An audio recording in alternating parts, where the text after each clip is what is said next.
A Polícia Federal entregou nesta sexta-feira ao Supremo o relatório da investigação que resultou no indiciamento do ex-presidente Jair Bolsonaro e mais 11 pessoas no caso da venda e recompra de joias recebidas como presentes. A gente aciona o repórter Bruno Pinheiro. Ô Bruno, qual o caminho do processo a partir de agora? Bom trabalho para você, boa noite. Agora é ouvir se a PGR vai aceitar a denúncia ou não. Ótima noite a você, a quem nos acompanha. Sempre uma alegria, uma honra e uma satisfação. O indiciamento que foi confirmado ontem pela Polícia Federal, após os investigadores viajarem até os Estados Unidos, analisar essas informações, várias conversas em aparelhos celulares que foram apreendidos, várias conversas e fotografias, inclusive. Diante de toda essa análise, o inquérito foi finalizado na investigação da Polícia Federal, na verdade, e aí esse indiciamento do ex-presidente e de outras 11 pessoas. O processo é totalmente físico e isso foi levado diretamente à Suprema Corte, ao STF hoje. Foi protocolado, mas até o início da noite de hoje não havia chegado ainda às mãos do ministro relator, o ministro Alexandre de Moraes, com quem a gente conversou hoje nas últimas horas aqui na capital federal. Isso só deve andar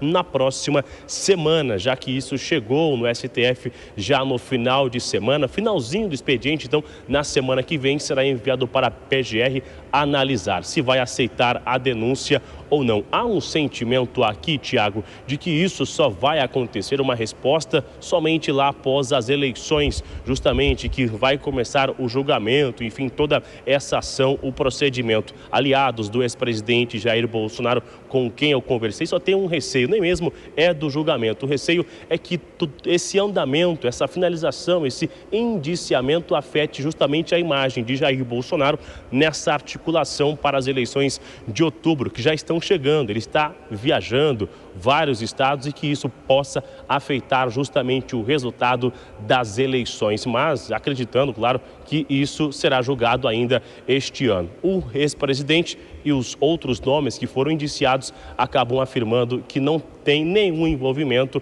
e que de fato é uma perseguição. Esse é o entendimento de quem acabou sendo indiciado nesse esquema de joias que foram recebidas em viagens oficiais e não foram incorporadas ao acervo da Presidência da República. Tiago.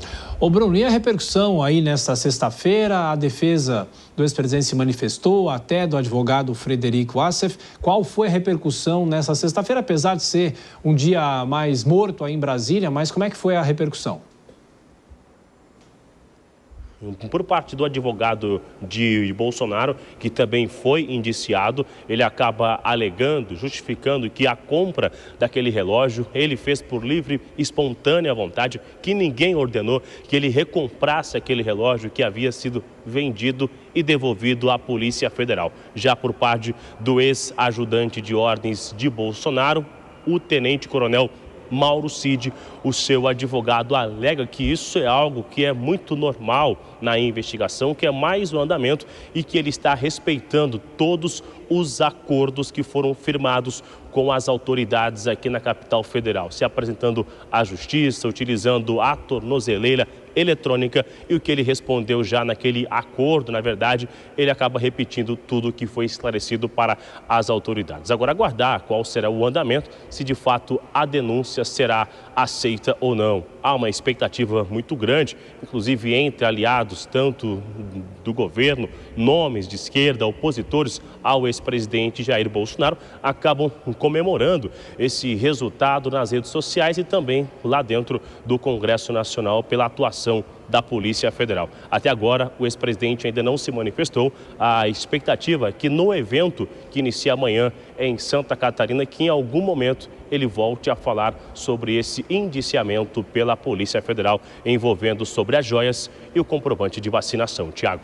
Bruno Pinheiro, com toda a repercussão em Brasília, bom trabalho para você até mais tarde. Vou chamar já os nossos comentaristas aqui nos estúdios, Nelson Kobayashi, como sempre, Dora Kramer conosco. Kobayashi, começo hoje por você. Bem-vindo, boa noite.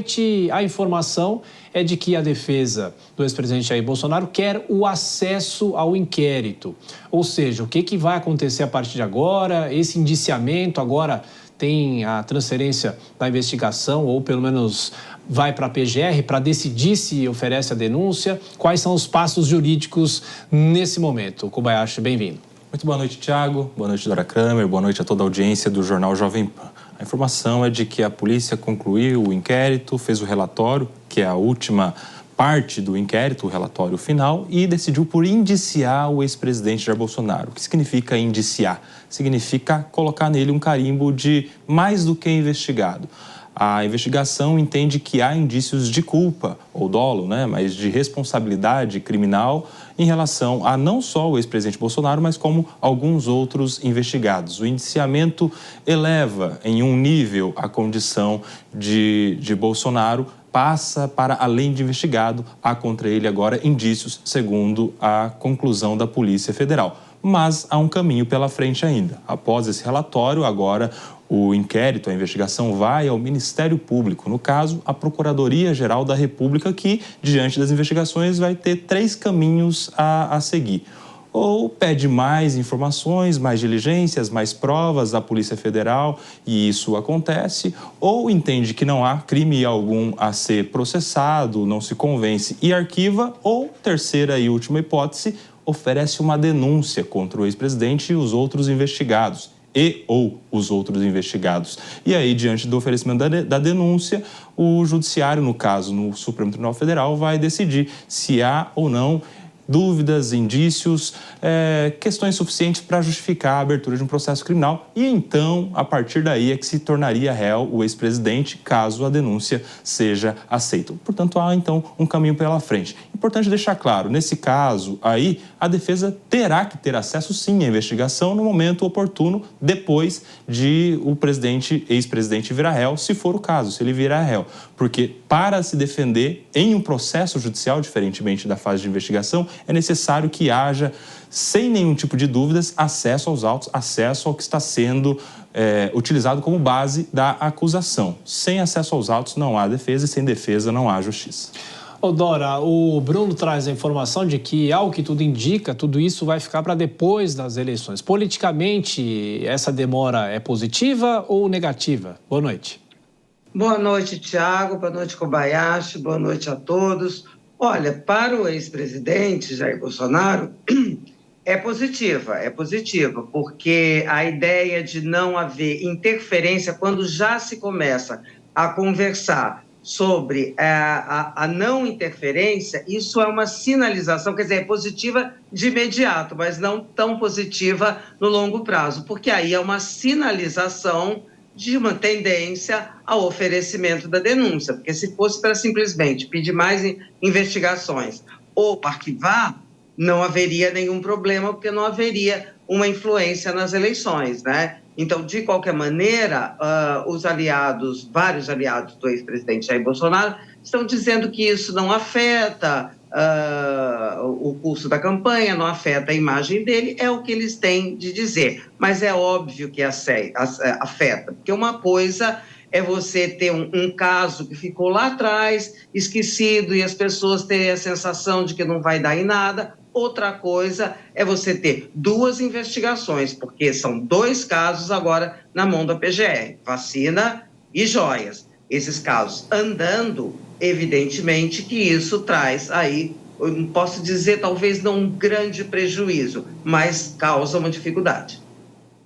Agora, Kobayashi, o ex-presidente está inelegível, mas qual é o potencial de condenações? O que pode acontecer juridicamente lá na frente, se houver, obviamente, a denúncia, se houver julgamento? O que acontece? Em relação ao caso das joias, a questão que pode beneficiar o ex-presidente é a falta de clareza a respeito da lei em relação ao uso ou não daqueles bens que são recebidos pelo presidente, pelo chefe de Estado, na condição de presidente da República. A lei é muito clara, o Código Penal é muito claro que não há crime sem lei anterior que o defina. E não há lei muito clara definindo que se apropriar do presente que a pessoa recebeu na condição de presidente é um crime de peculato. Aliás, isso já aconteceu outras vezes com outros presidentes, inclusive nenhum respondeu criminalmente. Acontece que a partir de 2016 houve uma decisão do TCU, o Tribunal de Contas da União, que passou a entender que sim, ao presidente é vedado tomar para si o objeto que recebeu na condição de chefe do Estado. Só que a lei diz que não há crime sem lei anterior que o defina e não diz que há crime sem decisão anterior do Tribunal de Contas da União que o define. O Tribunal de Contas da União não tem condição de criar, de colocar no ordenamento jurídico um crime. E aí, em relação à legislação, há uma série de entendimentos, há portarias debaixo da lei, normas infralegais, enfim, não há uma clareza tão grande. Então, a partir daí, há uma chance do ex-presidente Jair Bolsonaro encontrar uma atipicidade criminal, que tecnicamente seria dizer que o fato dele tomar para si os bens que recebeu como presentes não configura como crime. Em relação ao cartão de vacina, haveria a favor do ex-presidente talvez a falta de nexo de causalidade entre as condutas do Mauro Cid e a pessoa do ex-presidente Jair Bolsonaro. A falta de ordem em específico, a prova, a testemunha, o documento, a imagem, a mensagem, a perícia que dissesse que o ex-presidente pediu para o Mauro Cid falsificar o seu cartão de vacina. A presunção é de que tenha pedido, era seu ajudante de ordens, era da sua cozinha, mas não dá para criminalizar ou condenar ninguém no nosso ordenamento jurídico em estados democráticos por presunção. Há necessidade de prova e essa prova até o momento não apareceu. Agora, Dora, estamos longe, claro, de 2026, mas isso gera um impacto para o legado do próprio ex-presidente? Isso contamina algum tipo de relação dele com outros políticos, até mesmo a relação aqui em São Paulo, o apoio dele à prefeitura, aqui ao prefeito Ricardo Nunes, por exemplo? Talvez na presidência da prefeitura não, porque isso ainda, o desenrolar ainda está muito inicial, né? Agora, ele não tem só esses dois processos, ele tem vários processos. Só no STF, se eu não me engano, são 5. No eleitoral, são 16, né?